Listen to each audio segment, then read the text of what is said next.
Turf Business TV are today joined by Lee Marshallsay. He's the grounds manager at Eton College. Lee, thanks for taking time out of what I'm sure is a really busy time for you. Big job there at Eton. I think you've been there for 6 months now. We'll come back to that later on. Your first job was at Harrow, so I guess you've ticked off the two biggest schools and you've sandwiched Charterhouse in between. So quite a career so far in terms of where you've been. Yeah, I've been lucky. I think you take opportunities when they come up, and you always want to try and do better each time, I suppose, or progress in an industry that does have lots of progression if you're willing to go looking for it and want to, move on in them sort of ways, really. So yeah, been very lucky. And Turfcare, was that a sector that you always wanted to get into? I think, like most people, probably follow their fathers and grandfathers into it. I really did fall into grounds care or the grounds care industry. I didn't do very well with GCSEs, unfortunately, and did try and do A levels. And school said, I think you might want to go and look at college and try and pick a course that made reference to it. And it was literally just flicking through the catalogue and thought, well, I like sport. What could I do? And found a full-time sports turf management, greenkeeping and sports turf management at Oakland's College in St Albans. And I think I was the last group of people to do the full-time course. And then it was straight into Harrow, was it? Yeah, so I did a bit of work experience. So when I was at college, I remember dealing with a recruitment company, just trying to get experience. And what I did, I wrote to a load of Premier League and clubs around London. Did a little bit of work experience at Tottenham, so a bit at White Hart Lane, and then and the training ground at Chigwell, the old training ground. And then I think in about February, I had applied for a job at Harrow, and was lucky enough to get it. And went from there, really. You're there quite a while, 12 years? Yeah, so again, I'll come in as a junior grounds person and work myself through, really. Obviously, junior groundsman. Then I became deputy grounds manager. Then there was some changes within the school hierarchy. I acted up as grounds manager for a period of time before becoming permanent grounds manager, which I was for probably 2 or 3 years, and then progressed on to Charterhouse. So what was the reason that you went to Charterhouse then, in terms of the opportunity? I was at Harrow a long time. I'm not really experienced working on any other places within the industry and different surfaces. I knew Charterhouse was predominantly a sandy, free training surface as opposed to a London clay. So having that experience was a good opportunity. I suppose having probably moved through the ranks at Harrow effectively, I probably never really felt like it was mine. I always probably felt there was that little bit of a safety net because my original boss had left. The boss that coming after, he was still there, and and I just felt I need to move on and probably learn some of my own ways and make some of my own mistakes. So I suppose I looked at that as an opportunity to progress and experience something. And I think you can't always rely on some of these jobs coming on your doorstep. You need to experience and move away and all that kind of stuff. So, I looked at that as an opportunity to be able to do that and learn about different sites and how they work and operate. You followed some quite big footprints there in terms of Dave Roberts, who just moved on to Liverpool when you joined. I assume that kind of gave you some interesting insights into how he'd done it. Was there anything you picked up there that, has stood you in good stead? They've left it in a really good state, which is what you would expect, and you go on and you can build from there and you can work on different areas. I think that being that there was a gap of 5 to 6 weeks, it was difficult to work out what had been done because, in terms of how Dave may have done it, because we didn't really get that sort of window opportunity to really work with each other, I suppose. Sure, okay. But, in terms of the expectations and the levels he had set, I'd like to think that, we maintain them and try and push them on and try to improve other areas of the site as well as, improving the football pitches effectively, because that is a football school. And 4 years time served there, and then 6 months ago, I think you joined Eton. Is it a bit like Spurs and Arsenal, Eton and Harrow, or are you one of those transfers that shouldn't have happened? No, I don't think so. I think when you ask Eton staff about it, they might say it might mean more to Harrow than it does Eton. And I'll be honest with that, because I mentioned it a few times, and they just like, oh yeah, whatever, okay, fine. They're not really that fussed or phased by it. So, but yeah, it is what it is. So the attraction to coming to Eton then, because it sounds on the surface in terms of the title and the role that it's similar to that at Charterhouse, but is it a much bigger situation? What's led you to go there? Listen, I'm 34. I'd spent 12 years at Harrow, 4 years at Charterhouse, and I probably thought I would do 10 years at Charterhouse and then see where I am at. And to be fair, the job was advertised. I didn't apply till the day before it finished. I ummed and ahed because I had applied for the job 5 years previous. Right. And I just thought the timing was right now. And I looked at it and felt, if I don't go now, this opportunity to apply for this kind of job may not come up again. And if it did, it may not be till a lot later in my career, when I'm probably thinking about, I want to slow down and retire. Okay, yeah. At the same time, I saw an opportunity. I thought I want to try and grab it.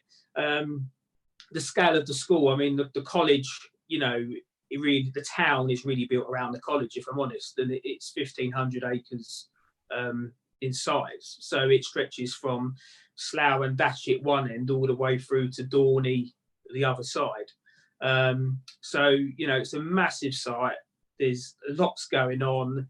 There's interest here for everyone, whether that's sport, whether that's ecology, whether it's trees or wildlife.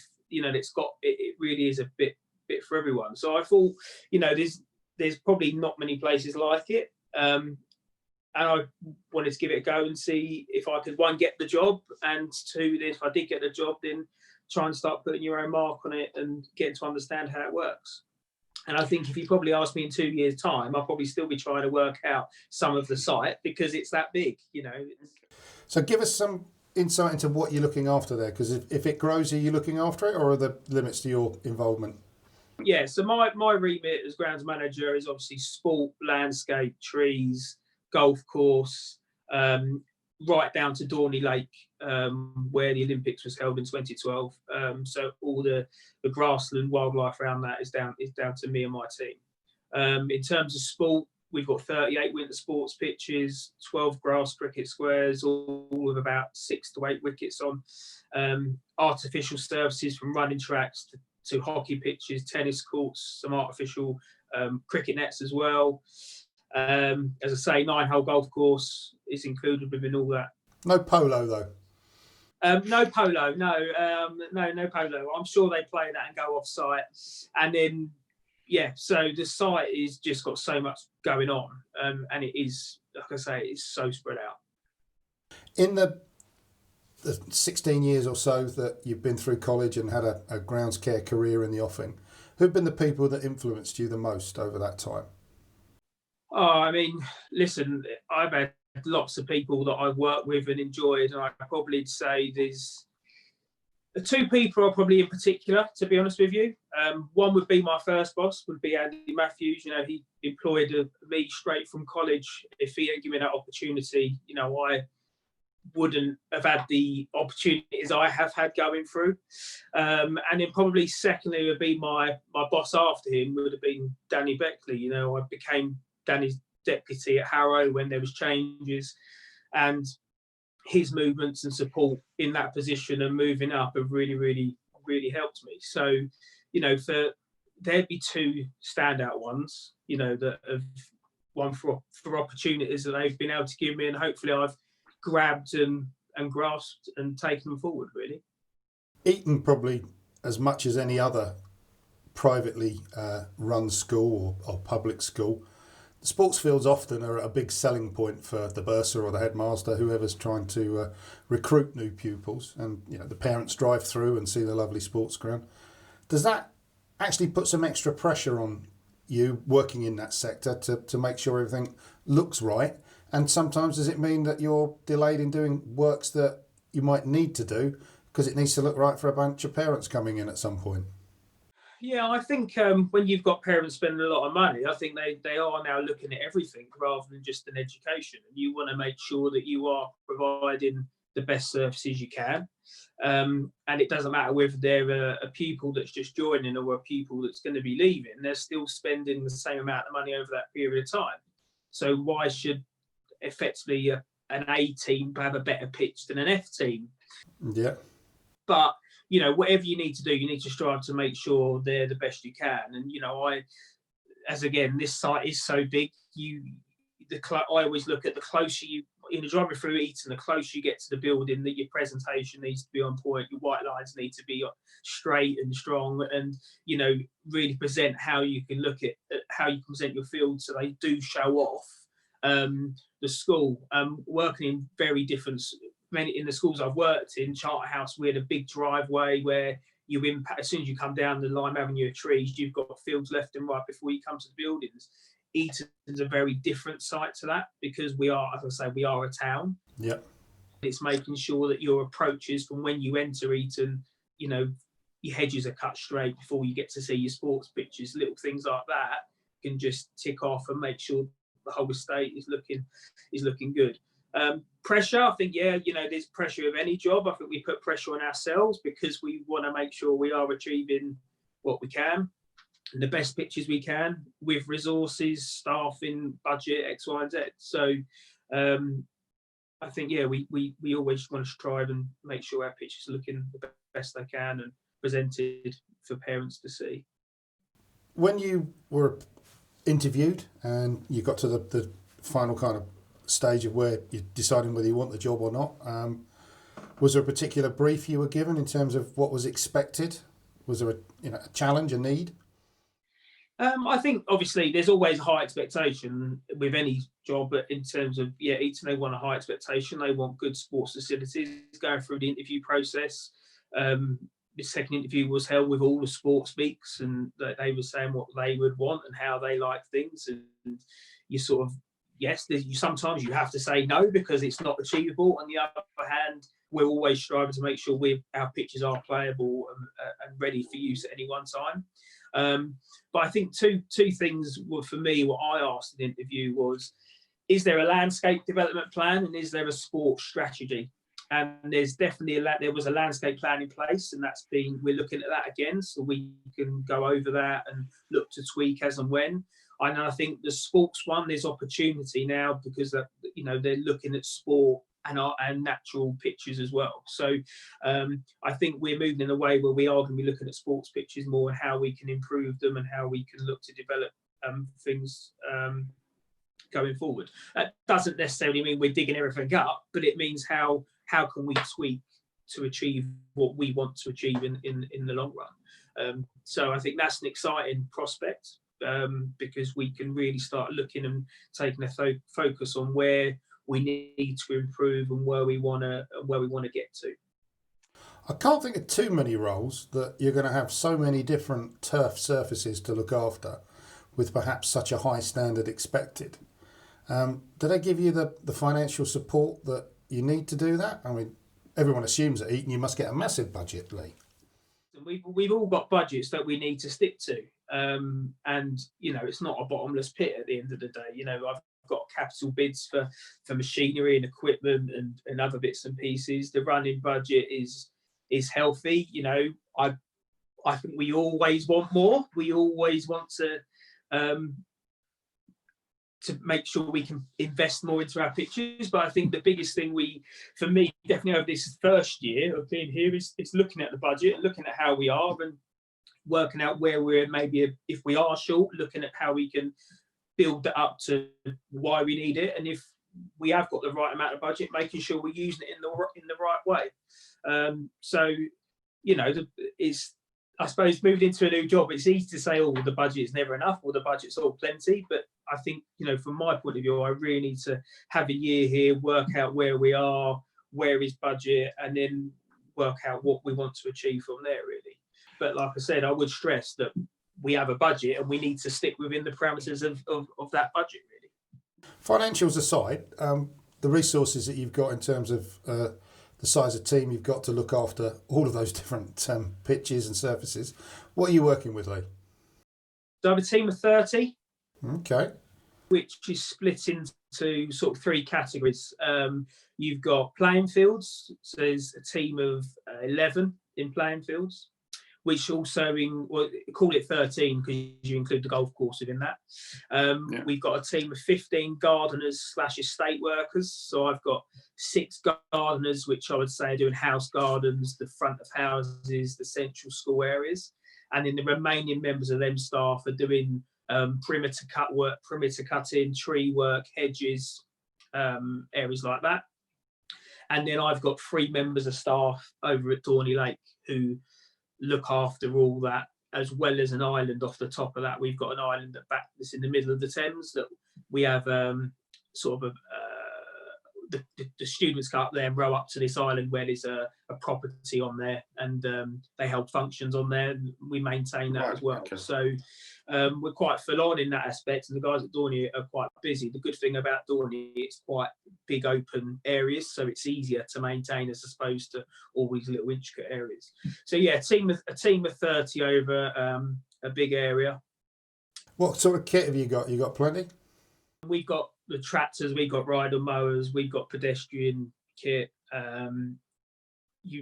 We've got pretty much most things we need to manage the site, to manage the areas. Lucky enough, I inherited, we've got our own Harrow scarifier / phrase mower, so we can do our own renovations in-house effectively, which I inherited that. So yeah, we've got most things. Have you done renovations at other venues, or has this been a first for you this year? No, I've done renovations at most of my last places, to be fair. We might have had hands with contractors who've come in and done bits and pieces, but we've always been involved in some respects. I've always done cricket renovations ourselves. Right. Here this summer, when I joined, we did our own renovations on the first team football and first team rugby pitch, where we did use the Corro for the first time. We got them stripped off, we top dressed, 30 drains, spiked, seeded, and a good program going forward in terms of fertiliser to get them pitches going. So that's been good to see, and actually it's been good because the whole team got to work on that, and then the school have seen what we've achieved, and then hopefully they would like to see that in other places as well. So the brief, are you on brief? Are you on track of where you wanted to be at this stage? I mean, it's been an interesting year, shall we call it that? I think the biggest thing has been, one was when I joined, the team weren't in. So the biggest thing was getting through COVID and getting the team back into work. Then it was getting the team back up and in working out what school sport we're going to be doing in September through to about mid-October. And then it was then, for me, by Christmas, working out where we are as a department, where we are as a school, and then putting a plan together for me to take forward of this is what I would like us to be looking at to improve. So I would say everything we've needed to achieve, we've done. Yes, I'm a bit greedy. I always want more, but at the same time, I think we're where we need to be for the moment, and I think that's including me to still evolving and getting to understand this site, because that is. You sort of think about one thing 1 week, and then 3 weeks later you go back to what you was thinking and change your mind because you've realised that that's not going to work. So yeah, it's an exciting time, but lots to learn at the same time in terms of how the site does work, how it evolves around school life, especially. Big projects on the horizon for the next 12 months at all, or is it kind of still getting your head around what needs to be done to keep the standard, yeah, or improve the standard? I think that's the biggest thing, is just keep things ticking along, try and improve things straight away where you can, get your quick wins in, and then progress from there. I've got some ideas already that I want to do, but I'm not. I need to get things in the right way before I start shouting them out in case they don't happen. Sure. Okay. But in terms of, there's no real big projects currently. One, just because of the way the year's gone and how COVID probably has affected things really.